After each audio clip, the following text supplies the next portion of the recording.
በስመ አብ ወወልድ ወመንፈስ ቅዱስ አሐዱ አምላክ አሜን። ገድለ ገብረ መንፈስ ቅዱስ ክፍል 1 ምዕራፍ 6። አባታችንም አቡነ ገብረ መንፈስ ቅዱስ እንዲህ አለ። ሰው ሊደርስ በማይችልበት በረሃ እኖራለሁ። ነጣቂዎች ተኩላዎች ባሉበት አራዊት እንዲበሉኝ ሥጋዬን እጥላለሁ።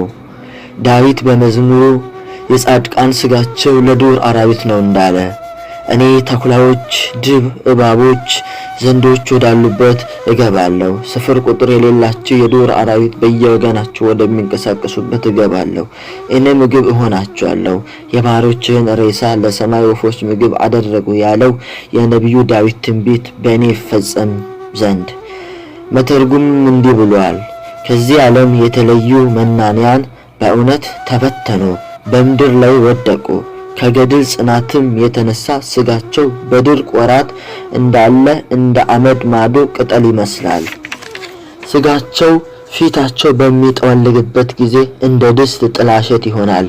ሙታን በሚነሱበት ጊዜ ግን ፊታቸው ከፀሐይ 7 እጅ ይበራል። ደምግባታቸውም በሰማይ ፊት ከሚንቦገቦግ የአጥቢያ ኮከብ ብርሃን ይልቅ ያብረቀርቃል። ስለዚህ በረታ፣ አልተጠራጠረም። የምድረ በዳ አራዊት ወዳሉበት ይዞራል። በእሱ ላይ ክፉ ሊያደርጉበት ፈልጎ እነሱ ሊበሉት ይሻሉ። እግዚአብሔር ሥልጣን ግን ከልክሏቸዋል። እሱ ወደ እነሱ ይሄዳል፣ በመካከላቸው ይመላለሳል። በእነሱ ተበልቶ ሊሞት ይሻልና እነሱ ሊውጡት ይሻሉ፣ ግን ክፉ ሊያደርግበት የቻለ የለም።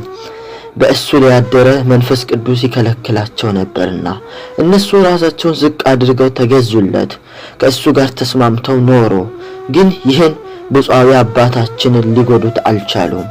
በእግዚአብሔር ኃይል ኑሮው እንደ ዳንኤል ሆነ እንጂ ነጣቂዎች ከሆኑት አራዊት ሁሉ ከተኩላዎች፣ ከእባቦች፣ ከዘንዶች ተስማምቶ ኖረ። አንዱስ እንኳ ክፉ ሊያደርግበት የቻለ የለም። እነዚያም አራዊት ስለለመዱት ከእግሩ በታች ይተኙ ነበር። አቡነ ገብረ መንፈስ ቅዱስ በሚሄድበት ጊዜም ይለማመጡት ነበር።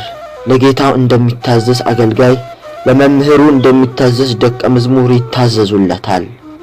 ለጸሎትም በሚቆምበት ጊዜ እነዚያ አራዊት አብረውት ይቆሙ ነበር። እንደ ላም፣ እንደ አህያ፣ እንደ ፍየል ተሰብስበው ይከቡት ነበር።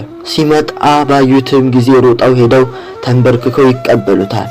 ሕፃን በእናቱ እቅፍ ላይ እንዲያርፍ በእርሱ ላይ ያርፉ ነበር። ከማሰሪያው እንደፈቱት የላም እንቦሳ ይፈነጫሉ፣ ይፈነጥዛሉ። የእናቱን ወተት ለማግኘት እንደሚሮጥም ይሮጣሉ። ብዙ ስለሚወዱትም ወደ እሱ ለመድረስ እያንዳንዳቸው ይቀዳደማሉ። የምድረ በዳ አራዊት የሚሰግዱለት፣ እንደ አሽከር የሚታዘዙለት እንዳላየ የሰማ ማን ነው? እኔ አደንቃለሁ። አንበሳ የላም ዘር አይቶ ይተዋል ወይስ ተኩላ በግን አይቶ ይምራልን?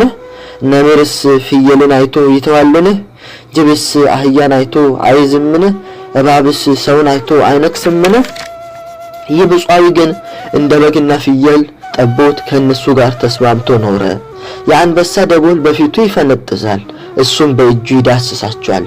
እንስሳትም ሁሉ ይወዱታል፣ ከሰው ጋር እንደሚኖር ሎሌዎች ሆኑት።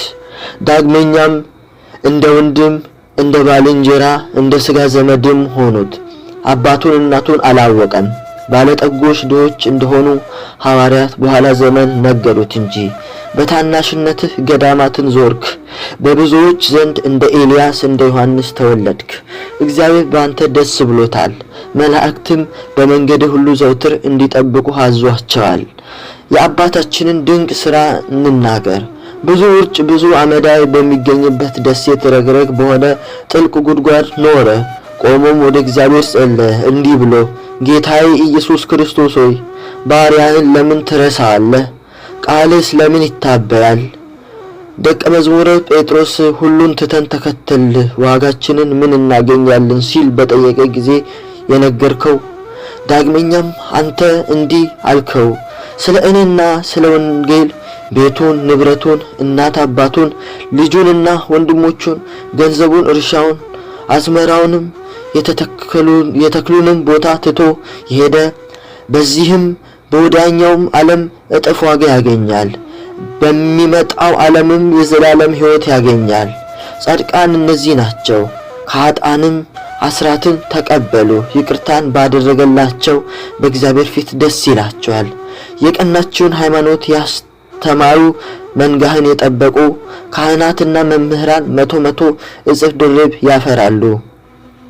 ጌታዬ ለእኔም ፊትህን አሳየኝ፣ ቃል ያማረ ፊትህም ያማረ ነውና ከጥልቅ ልቦናዬ እጠራሃለሁ። አቤቱ ቃልን ስማኝ፣ ጆሮህም የልመናዬን ቃል የሚሰማ ይሁን። አዳም ብቻውን ደስ ብሎት በነበረበት በገነት ወደ አንተ ጸለየ። ሱራፌል ከመላእክት ጋር ሁሉ እየረዱት ደስ ብሎት፣ ስለ እኔ ግን ማን ደስ ይለዋል? አቤቱ እለምንሃለሁ፣ ተስፋ ካደረግኩት ነገር አታሳፍረኝ። ከማኅፀን ጀምሮ በአንተ ተጣልኩ። ከእናቴ ማኅፀን አንተ አምላኬ ነህ፣ በማኅፀንም አንተ ጠበቅከኝ። በጊዜ ሁሉ ስም አጠራሪ አንተ ነህ። ዳዊት በረሲዓን ምክር ያልሄደ፣ በኃጥአን መንገድ ያልቆመ፣ በዋዘኞች ወንበር ያልተቀመጠ ብቻ የእግዚአብሔር ሕጉን የሚጠብቅ ብፁዕ ነው ብሏልና። አሁንም አንተ የመረጥከው በረድኤትም የተቀበልከው ብፁዕ ነው።